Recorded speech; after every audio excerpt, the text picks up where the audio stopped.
আসসালামু আলাইকুম রহমতুল্লাহ। ইন্নাল হামদুলিল্লাহি ওয়াহদা ওয়াসসালাতু ওয়াসসালামু আলা মান লা নাবিয়্যা বা'দা। কাছে দূরে দেশে বিদেশের আমার কলিজার ভাই ও বন্ধুগণ, আজকের হাদিস প্রসঙ্গ হচ্ছে পাঁচ ওয়াক্ত সালাতের ফজিলত। বিশিষ্ট সাহাবী আবু হুরায়রা রাদিয়াল্লাহু তাআলা আনহু থেকে বর্ণিত আন্নাহু সামিআ রাসূলুল্লাহ সাল্লাল্লাহু আলাইহি ওয়াসাল্লাম, আবু হুরায়রা রাদিয়াল্লাহু তাআলা আনহু থেকে বর্ণিত তিনি নবী করিম সাল্লাল্লাহু আলাইহি ওয়াসাল্লামকে বলতে শুনেছেন, ইয়াকুল, নবী করিম সাল্লাল্লাহু আলাইহি ওয়াসাল্লাম বলেন, আরাআইতুম লাউ আন্না নাহরান বিবাবি আহাদিকুম ইয়াগদাসিলু ফীহি কুল্লা ইয়াউমিন খামসান আল ইয়াবকা মিন দারনিহি শাইউন।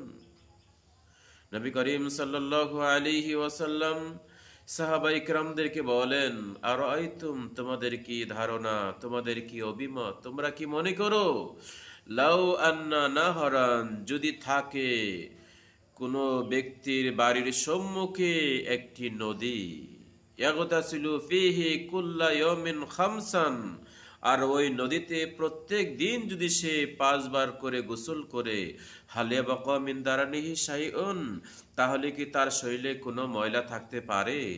সাহাবায়ে কেরাম এক বাক্যে বললেন, লা লা ইয়াবকা মিন দারানিহি শাইউন, হে আল্লাহর নবী, একবার গোসল করলে তো ময়লা শেষ, 5 বার গোসল করলে তার শরীরে কোনো ময়লাই থাকতে পারে না। আল্লাহ নবী বললেন, ফাযালিকা মিসলু সালাওয়াতিল খামস, এটাই হচ্ছে 5 ওয়াক্ত সালাতের দৃষ্টান্ত, 5 ওয়াক্ত সালাতের উপমা। কোনো মানুষ যদি 5 ওয়াক্ত সালাত আদায় করে, তাহলে তার শরীরে কোনো পাপ থাকে না, তার সমস্ত পাপগুলো ঝরে যায় সালাতের মাধ্যমে। বন্ধুগণ, আরেকটি হাদিস আবু যার রাদিয়াল্লাহু তাআলা আনহু থেকে বর্ণিত। আবু যার রাদিয়াল্লাহু তাআলা আনহু বলেন, শীতকালীন সফরে নবী করিম সাল্লাল্লাহু আলাইহি ওয়াসাল্লাম বের হলেন, আমি তার সফর সঙ্গী ছিলাম। নবী করিম সাল্লাল্লাহু আলাইহি ওয়াসাল্লাম গাছের দুটি ডালা ধরে তিনি ঝাঁকি দিলেন। বন্ধুগণ, শীতকালে কিন্তু গাছের পাতাগুলো ঝরে যায়। আল্লাহর নবী গাছের দুটি ডালা ধরে ঝাঁকি দিলেন, ঝাঁকি দেওয়ার ফলে গাছের পাতাগুলো সব ঝরে গেল। আল্লাহর নবী আবু যারকে ডাক দিয়ে বললেন, ইয়া আবা যার, হে আবু যার। আবু যার বললেন যে, লাব্বাইক ইয়া রাসূলুল্লাহ, হে আল্লাহর নবী, আমি উপস্থিত, বলেন আপনি কি বলতে চান।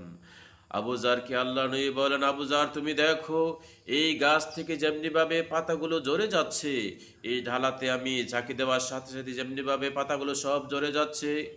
ইন্নাল আবদাল মুসলিমা, যখন কোনো মুসলমান বান্দা লা ইউসাল্লি সালাতা ইউরিদু বিহা ওয়াজহাল্লাহ, কোনো মানুষ যদি আল্লাহকে সন্তুষ্টির জন্য, আল্লাহ তাআলার রাজি খুশি করার জন্য যদি কেউ সালাত আদায় করে, তাহলে তার শরীর থেকে পাপগুলো তেমন ভাবে মুছে যায় যেমনি ভাবে এই গাছ থেকে, এই ঢালা থেকে পাতাগুলো ঝরে যাচ্ছে।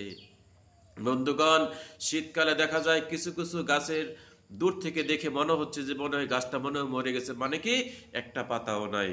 ঠিক তেমনি ভাবে আপনি যদি আল্লাহকে সন্তুষ্টি অর্জনের জন্য, আল্লাহকে রাজি খুশি করার জন্য সালাত আদায় করেন, তাহলে ওই সালাতের মাধ্যমে আপনার শরীর থেকে যত পাপ আছে সমস্ত পাপ ঝরে যাবে, যেমনি ভাবে ওই গাছ থেকে পাতাগুলো ঝরে যায়। বন্ধুগণ, শীতকালীন মৌসুম চলে আসছে, ইবাদতের মৌসুম চলে আসছে। আমরা সকলের জন্য বেশি বেশি করে ইবাদত করতে পারি, রাতের সালাত আদায় করতে পারি।